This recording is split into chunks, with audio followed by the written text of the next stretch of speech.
students, welcome to SDR channel. Today I am going to explain circular motion. So normally we have uniform circular motion, but to understand the uniform circular motion I have to compare with non-uniform circular motion.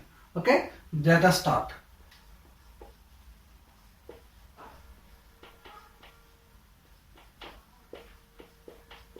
Circular motion. So first we need to see the examples of circular motion. So example, Earth is rotating around its own axis. So when the Earth is rotating around its own axis, every point on the Earth is moving in a circular path. Okay, this is one example. And another example is if a fan is rotating around its axis. So assume that this is a fan, and once you switch on the fan will rotate in a particular direction. When it is rotating, what happens? Actually, it is a rotational motion. In the rotational motion, we will discuss rotational motion later. First, we need to. I want to explain circular motion with respect to rotatory motion. For example, if you take one point A and one point B on the fan, when the fan is rotating, what happens? The particle A on the fan will move along this. The point B on the fan moving in this circle. That means these 2 points are moving in the circular path.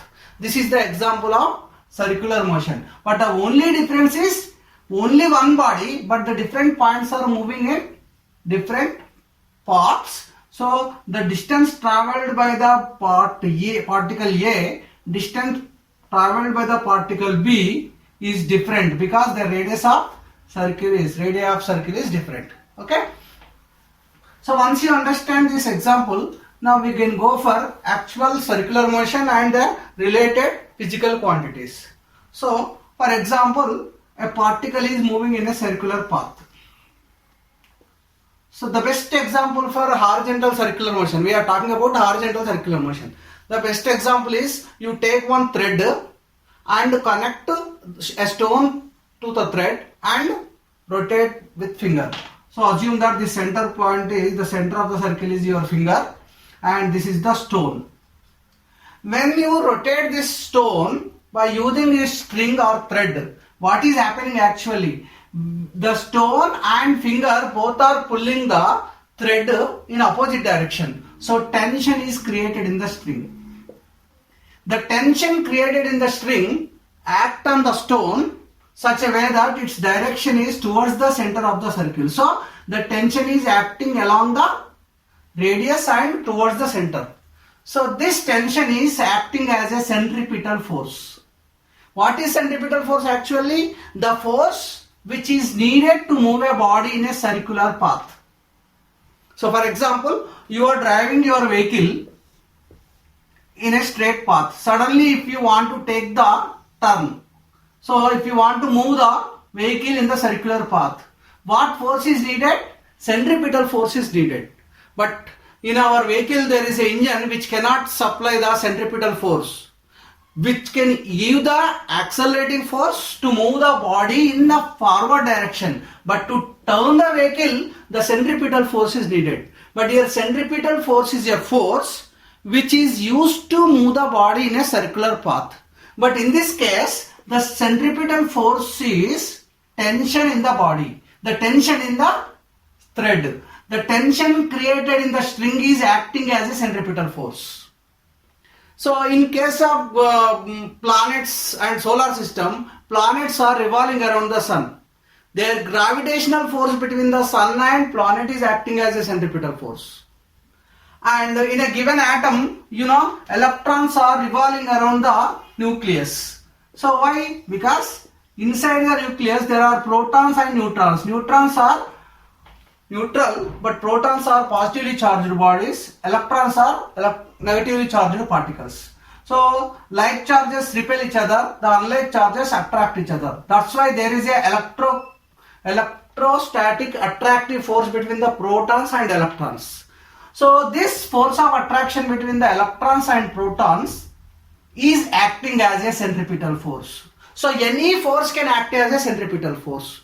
Only condition is it should have direction along the radius. So in this case, in the stone and string system, the tension created in the string is acting as a centripetal force. So for example, when the stone is moving from ear to ear, if the suddenly thread breaks, what happens? The stone will move along the tangent. You can check with your experiment. So when the stone is here, stone is go on moving. After coming here, if suddenly thread breaks, what happens? The stone will move along the tangent of the circle. When the stone is here, if the thread breaks, what happens? The stone will move along this tangent. So in this experiment, what is our conclusion? That means the linear velocity and displacement of the body is at every instant is along the tangent. At every instant of time, the velocity and displacement of the body is always in the direction of the tangent. That's why at every instant. But continuously it is go on changing the direction. That's why the tangent also changing its direction. But at a given instant of time, so you remember, at a given instant of time, the curved line will act as a straight line. So at a particular instant of time, the linear velocity and linear displacement both are acting along the tangent. Clear? So here, when the centripetal force acting on the body, this body is moving in a circular path. When this body is moving in a circular path, because of the centripetal force, there is an acceleration called centripetal acceleration. So this centripetal acceleration is also in the direction of the centripetal force, because acceleration is always in the direction of the force. Because according to Newton's second law, acceleration produced in the body is directly proportional to force applied on the body. That means if you apply more force, more acceleration. If the force is having in a particular direction, the acceleration direction is also same. So in this way, you can say that when the centripetal force is acting towards the radius, then centripetal acceleration also. Why this is called centripetal acceleration? Because when the centripetal force is acting on the body, the stone, the body which is moving in a circular path is continuously changing its direction. That's why it is moving in the circular path. So this change in the direction of the velocity. Actually, acceleration definition is what? The rate of change of velocity is called acceleration. But here, whether it is changing the direction of the velocity or whether it is changing the magnitude of the velocity.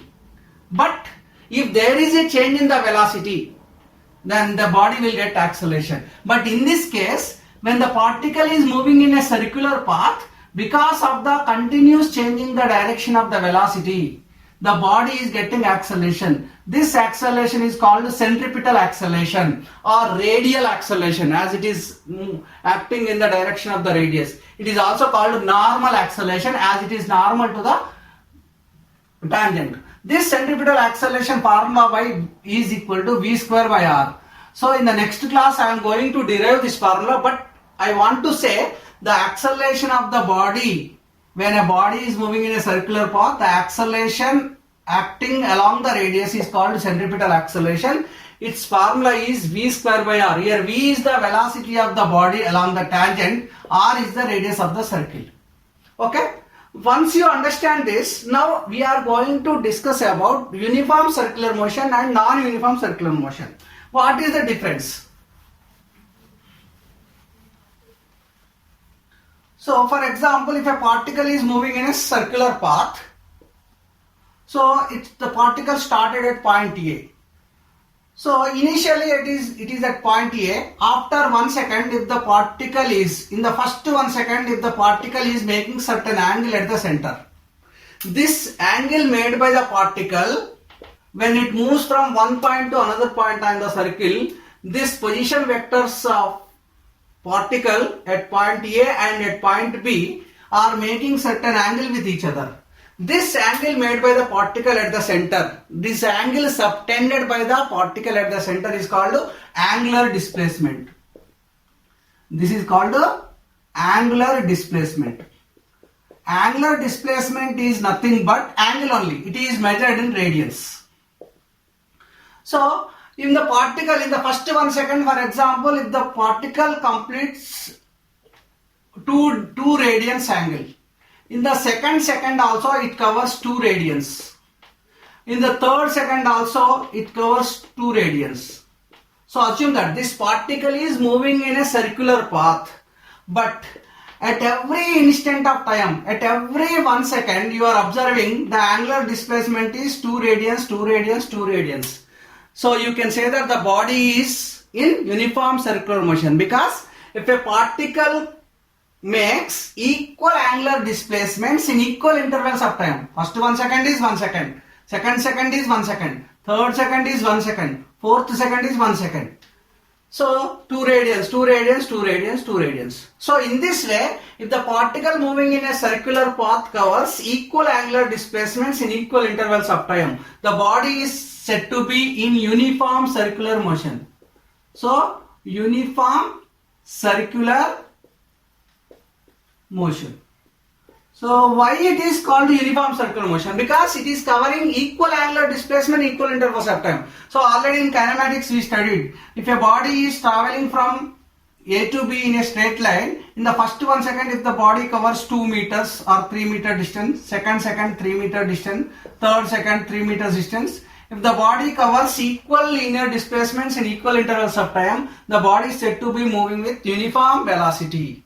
But this is uniform circular motion. When I say uniform circular motion, it doesn't mean that uniform motion. Uniform motion means the direction and magnitude of the velocity should be constant. But here direction of the velocity is continuously changing. That's why you cannot call it as a uniform motion, but you can call it as a uniform circular motion. So in the uniform circular motion, what is happening actually? The particle moving in a circular path is covering equal angular displacements in equal intervals of time. So when it is covering equal angular displacement in equal intervals of time, what is the meaning of this? The velocity of the body along the first tangent, next tangent, any number of tangents you draw, when the particle is moving from one point to another point, at every point if you draw the tangent, along the every point the linear velocity of the body, the velocity of the body along the tangent, the magnitude of the velocity of the body is constant. So here velocity of the body, magnitude of the velocity is constant, but direction is changing. Because of the changing direction of the velocity, the body is getting centripetal acceleration. This acceleration is because of the change in the direction, not because of the change in the magnitude. Because magnitude is same along every tangent, velocity of magnitude of the velocity is same. So that's why this acceleration is called centripetal acceleration. But if you go for non-uniform circular motion, I am talking about here non-uniform circular motion.